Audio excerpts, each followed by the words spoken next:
esse ano. Estamos com o André Kfouri, Eugênio Leal, Vitor Birner, o sério, o compenetrado Vitor Birner e também o nosso Pedro Ivo Almeida. Tá compenetrado demais, né, o homem, né? Tá? Você falar o sério, brincalhão e o... Pedro Ivo Almeida. Né? Tá bom, então. O Birner está compenetrado hoje. Ele acabou de dizer que as outras pessoas não são sérias e compenetradas. Eu não concordo. Ele tá bravo que eu fui cumprimentá-lo quando ele chegou. Acho que sem querer causei um... Tá tudo bem com a lesão aí? Tudo certo? Uma pequena dor. Uma pequena dor. Mas você vai superar. Mas não vou usar o compliance. Por favor, por favor. Até porque se tratava de uma demonstração eu gosto muito de você. Afeto. É verdade. E carinho. É verdade. Apesar de exagerada. São Paulo 1, Flamengo 1, São Paulo campeão da Copa do Brasil. Vitor Birner, boa noite. Boa noite ao senhor, William, Eugênio, André, Pedro, aos fãs do esporte. Eu vi muita gente falando antes que 70-30, mais que o dobro de chance, o jogo não mostrou isso. Muita gente, eu me incluo aí. Eu falei 70-30 para o São Paulo sexta-feira. Vocês se empolgam já me quando vocês veem as coisas assim. Se você achasse que o jogo ia ser como foi o jogo de ida, contando o estádio e outras coisas favoráveis ao São Paulo, você tinha toda a razão. Mas era um jogo de um time tecnicamente muito mais capaz contra uma equipe coletivamente muito superior.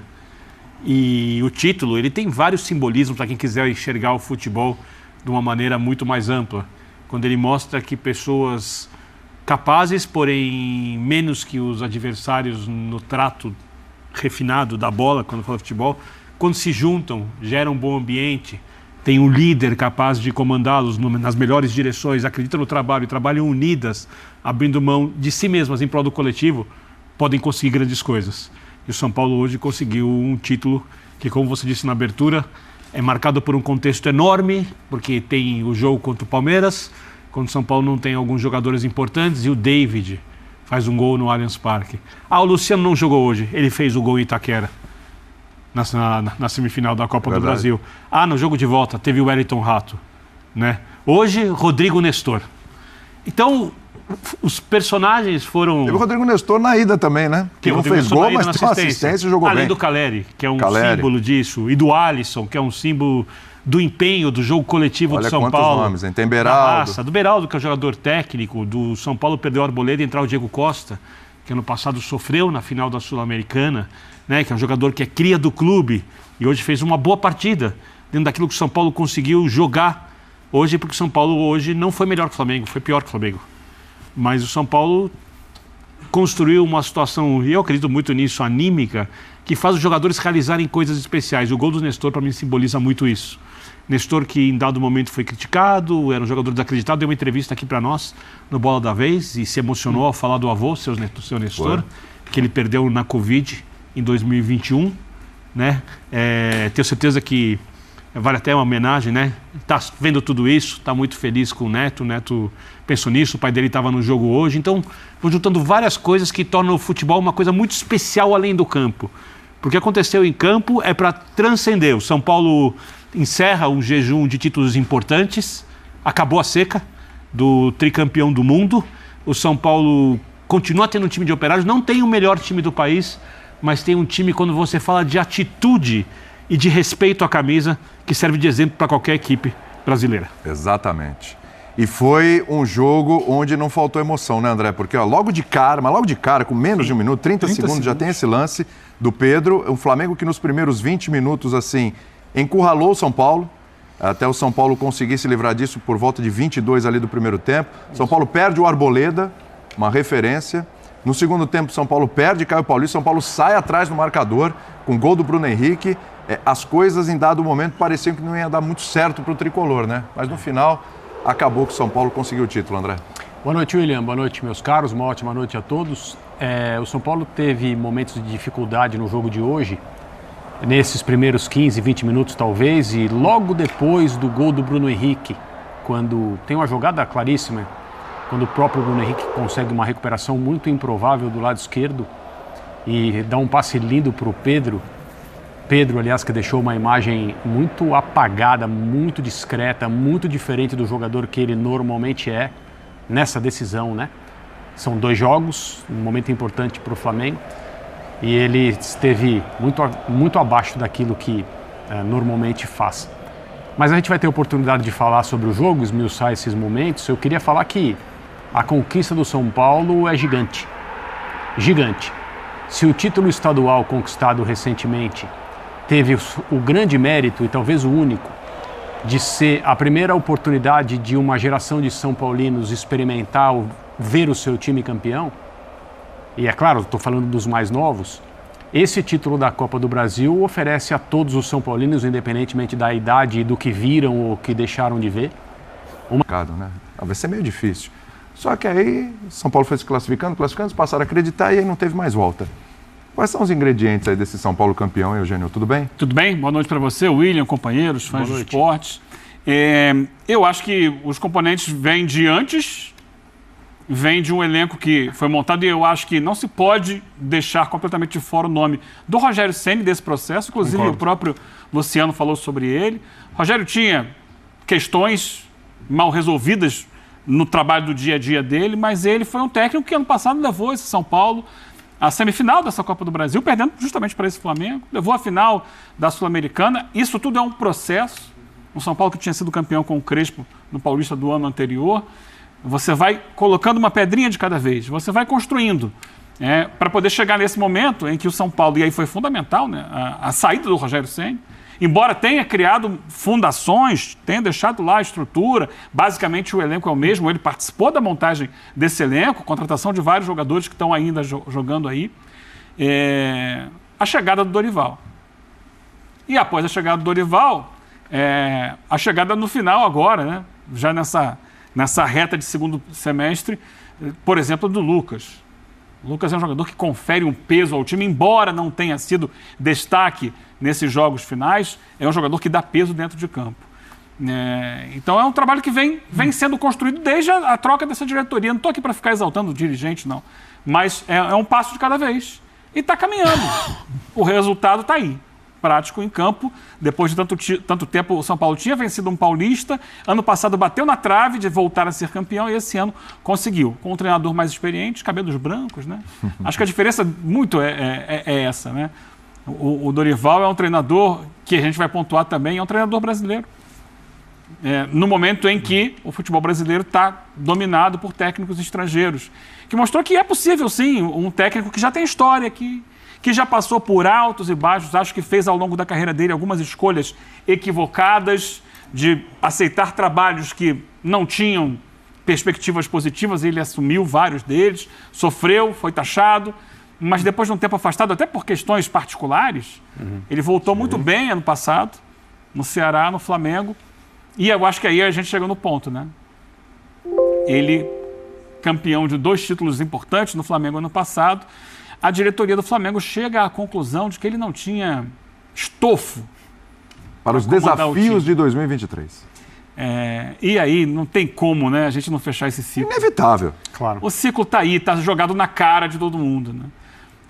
Ele pega um São Paulo desacreditado, leva para uma final contra o Flamengo, que depois da saída dele se desmanchou, foi desmanchando, foi soltando todas as peças, todo o clima, ele foi apodrecendo até chegar nessa final e perder. Não estou dizendo dentro do campo, hoje a gente vai daqui a pouco debater o que foi o jogo ou não, mas a simbologia, né, dessa conquista do Dorival contra o Flamengo, que está em crise, obviamente está em crise, ela fecha um ciclo perfeito das escolhas equivocadas dos dirigentes do Flamengo e do respeito que o Dorival merece enquanto profissional que está há tempos no futebol e que, pelos cabelos brancos dele, encontrou um padrão de carreira do ano passado para cá, especialmente, do mais alto nível. Mas o Dorival que, por exemplo... Porque essa seca terminou e esse é um dos significados do troféu conquistado hoje. O peso que se fala no estadual, agora acho que acaba. Desses jogadores e dessa comissão técnica. Então não é só a primeira Copa do Brasil que o São Paulo ganha, não é só, né, a lista de troféus completa, não é apenas o fim do jejum. Sim. É o que significa a partir de agora jogar no São Paulo. O que pode levar à continuidade desse momento de conquista. Você falou de treinador de cabelos brancos, você falou de treinador que o cabelo ainda não está branco, vamos falar de um treinador carequinha, vamos lá? E esse agora, como é que fica? Porque durante toda a semana você falou, olha, 2024 ele não vai ficar. Esse não fica, né?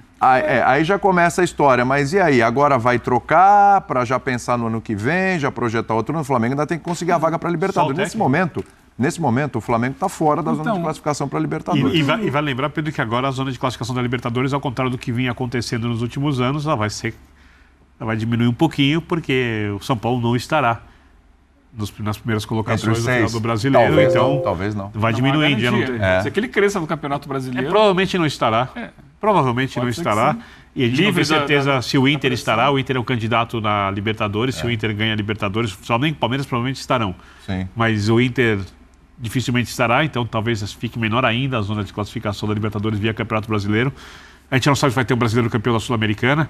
Se for o Corinthians, talvez não estará lá em cima. Fortaleza talvez, mas a gente não sabe. Ou seja, enfim, haverá menos vagas nos pontos corridos do que aquela loucura de vagas que a gente viu nos últimos anos para a Libertadores de América. É o G6, né? Aí sobre Flamengo e São Paulo, é o que o André falou, ele não estará em 2024. E eu também acho que é reduzir demais o entendimento do que é o Flamengo hoje ao trabalho ruim de São Paulo. O trabalho de São Paulo ele não engrenou, o trabalho de São Paulo ele não deu liga, São Paulo não se adaptou, quem contratou não topou conversar ou dialogar sobre o que ele queria, e ele fala que precisava de tempo, o tempo não chegou. Ele até semana passada estava falando que o seu trabalho não tinha aderência, não tinha o encaixe que ele imagina não estava em campo. O trabalho de São Paulo é ruim, acho que é unânime, é muito fácil falar agora também. Agora, é um Flamengo que não é campeão, ponto 1, pelo São Paulo, pelo trabalho de São Paulo, pelo trabalho do Dorival, mas o jogo de hoje é muito do que foi o Flamengo no ano. Quando precisa mostrar algo mais organizado, segundo tempo. Segundo tempo, São Paulo fechado, tempo passando, uma final. Não tem, termina o jogo ali com Luiz Araújo, Gabriel, Everton Ribeiro, Bruno, e assim, quem está acostumado ao time fora de posição, uma linha de 5 ali ofensiva que poucas ou raríssimas, nenhuma vez talvez esteja em campo com 20, 30 minutos, o Flamengo não sabe o que fazer com a bola, esse é um Flamengo desorganizado. Mas o primeiro tempo foi bom. Foi bom porque você tem o Gerson por um lado, e aí você tem muito da qualidade do Gerson. Você tem o Bruno finalizando, muito pela presença do Bruno. O Pulgar, que já é um bom jogador há algum tempo, quando pisa, quando chega. Então, são situações ali pontuais. É muito pouca coisa coordenada. Você vê muito pouco de trabalho. Então, esse é o Flamengo. Para o Flamengo conseguir algo diferente da perda do título, tinha que ser um Flamengo que não existiu em 2023. O futebol permite isso. O futebol tem essa coisa que não é exatamente uma ciência exata e por isso que é apaixonante. Por isso que o torcedor de São Paulo, com vantagem com o Morumbi lotado, não tinha certeza, estava apreensivo. Por isso que o torcedor do Flamengo, que sente que não tem trabalho, acreditava que a coisa poderia mudar. Só que é muito pouco. Eu conversava também com pessoas e do Flamengo, ligado a elenco, e tudo que se ouvia era: todo mundo sabe que nada deu certo esse ano. Mas vamos tentar no domingo. Vamos com vontade para o domingo. É a chance que tem. É o que resta. Isso é muito pouco. Isso é muito pouco. Isso é reduzir o Flamengo. Isso é reduzir o Flamengo. Isso é coisa de clube que não tem nada. Exato. Nada. Aí vamos voltar à situação mais óbvia. A partir de amanhã, São Paulo não deu certo. Pega o boné, um abraço. E aí? O que além disso? Porque antes do São Paulo ele já não dava certo. Antes da virada do ano, pelo que se desenha, já não dava certo. O São Paulo é escolhido. São Paulo é demitido na esteira da perda do título da Copa do Brasil. Rapaz, tem um português lá no Corinthians que travou 2 jogos contra a gente. Assim. Foi assim que o Vitor Pereira foi escolhido. Dorival. Olha, a demissão do Dorival. Ele escolheu São Paulo. Desculpa. Um ato falho. Foi assim. Tem um cara lá que travou 2 jogos contra a gente. Se o Fagner bate aquele pênalti ali, a gente não sabe o que poderia ser. Estão dizendo que a gente não joga tanta bola. Estão dizendo que o time cai, troca. Então, assim, não foi que começou a dar errado quando o São Paulo chegou. Traz o Paulo Souza, é meio repetitivo, mas esse é o Flamengo dos últimos tempos. Traz o Paulo Souza porque ele vai ter a carta branca. Aí não dá tempo, não quer acompanhar o discurso do desempenho para demitir o Dorival. Não é o discurso para demitir, para começar a fritar o Paulo no Campeonato Carioca, para começar a fritar o Vitor quando perde aquela sequência de semifinal de Mundial, Supercopa, Recopa. Então, esse Flamengo ele vai continuar. A má notícia para o torcedor do Flamengo é que esse Flamengo vai continuar. Eu tenho muito pouca crença que isso vai mudar. Eu tenho muito pouca crença que o único departamento que não é profissional vai ser no próximo ano. É um ano eleitoral, o ano eleitoral no Flamengo é pesado. O Landim, assim como ele banca de maneira firme, o São Paulo ele banca de maneira firme que o Braz vai com ele até o final do mandato, que é final do ano que vem só. Tem os senadores, os líderes, os grandes craques. Queria ficar um ano e não conseguiu, né? Exato, derrota importante. Tem os craques que estarão ali. Então, eu não vou reduzir só ao carequinho. O trabalho dele é ruim. Isso a gente já sabia na semana passada, quando ele escala o time contra o Atlético, antes de São Paulo. Porque eu tentei colocar 3 caras que fazem muitos gols. Aí não tinha meio de campo. Aí pro primeiro jogo contra a final, eu deixei de ser meio de campo. Hoje ele faz o que eu acho que a maioria faria. O São Paulo, corrige, pelo menos iguala o meio de campo, pressiona. O São Era o Paulo mínimo, foi era o básico. digerido pelo que é o Flamengo. Era o mínimo, era o básico. Mas acho que Acontece, Pedro, assim, então é muito pouca disposição, o que pode desculpa, para mudar no debater Flamengo? essa coisa de digerir quem chega. Porque o sistema continuará lá. o Flamengo é um time administrado no seu futebol, não nas finanças, no futebol, de forma amadora. Sim. Né? Acho que está muito claro isso para todo mundo. O que acontece? O desempenho do time depende do treinador do momento. Quando o treinador acerta o trabalho dele, e esse trabalho não pode ser só de campo, tem que ser extra-campo também. Que não deveria ser só do treinador? O time engrena. Eu acho que aí é a grande lacuna. O Jorge Jesus, quando chegou, trouxe uma mega comissão técnica dele e eles tomaram conta do departamento de futebol do Flamengo. O que foi feito ali foi o trabalho daquela comissão técnica, liderada pelo Jorge Jesus. Isso. O ano passado, o Dorival trouxe a equipe dele e ele organizou o vestiário, ele estabeleceu um projeto de poupar jogadores no Campeonato Brasileiro, focar com o time principal nas Copas, que eu imagino muito que a montagem do elenco desse ano tenha sido pensada a partir disso. Precisamos, como ganhamos Libertadores e Copa do Brasil e não ganhamos o Brasileiro, precisamos contratar mais ainda para que tenhamos um time capaz de ganhar também o Brasileiro. Uma vez que vamos, na minha cabeça, né, manter isso paralelo. O São Paulo, em momento nenhum, fez isso. Sim. São Paulo jogou, trocou 39 escalações diferentes, mas ele tinha sempre a mesma base. Ele trocava 1, 2 jogadores porque é o que ele entendia naquele momento para aquele jogo. Não exatamente poupar. Poupou, eventualmente, aqui e ali. Ele não estabeleceu um trabalho paralelo para os dois campeonatos, coisa que o Dorival fez ano passado e que foi um dos motivos dele ter um grande ambiente. Todo mundo jogava. O treinador tem 11 amigos no time e todos os outros são inimigos. Os amigos são os titulares. Os reservas são todos inimigos. Ninguém gosta do treinador porque todo mundo quer jogar. Então, quando você dá a oportunidade a todo mundo de jogar, todo mundo fica feliz. Seja no Campeonato Brasileiro, na Libertadores ou na Copa do Brasil. Mas isso tudo é uma coisa do treinador. E ficou muito óbvio esse ano que é uma coisa do treinador, porque o Dorival foi embora e o clube não manteve. Exatamente. O clube não manteve o pensamento, o planejamento, aquela estrutura. Então depende. E o grande problema do Sampaoli é que ele é simplesmente um técnico de campo. Ele não quer saber. Ele cansou de falar. Não quero saber. Fora das 4 linhas não é problema meu. E fora das 4 linhas, o técnico não cuidando no Flamengo, ninguém cuida. É isso. Essa é a questão. Então, o ano que vem, provavelmente vai mudar o treinador, embora não mude diretoria. Ao que parece. Né? No futebol as coisas mudam. Mas, pelo que se diz aí, vai continuar a diretoria. Se o Flamengo achar um técnico que consiga abraçar o departamento de futebol do Flamengo e ser ele o cara que vai estabelecer planejamento, que vai determinar jogadores, que vai organizar aquilo, fazer o vestiário funcionar, dentro do campo ter boas ideias, a coisa pode dar resultado como deu em anos anteriores. Muito importante o que ele vai fazer de gestão, certo? Sim. Mas aí vai a incoerência com o que o André cita. Tem que ser o gestor. Aí vai mudar de novo o que você falou no final de 2022. E não bastava ser o Dorival Paizão. Tem que ter um cara que jogue mais refinado. Então, por quê? No final das contas, quem toma a decisão não sabe. Não faz sentido como não se toca sabe futebol, como lidar com aquilo. Por isso que eu tenho falado, e acho que não só eu, todo mundo sabe disso, né? É preciso ter uma gestão profissional no futebol do Flamengo. Eu acho que esse elenco do Flamengo ele pode ganhar tudo na próxima temporada, porém, eu acho que o clube precisa retomar o controle. E eu não estou falando que os jogadores fazem de propósito, mas o controle, poder sobre o seu elenco de uma maneira um pouco maior do que ele tem hoje. É consequência. Eu acho que o Flamengo precisa reformular o elenco. E, para mim, a grande questão é que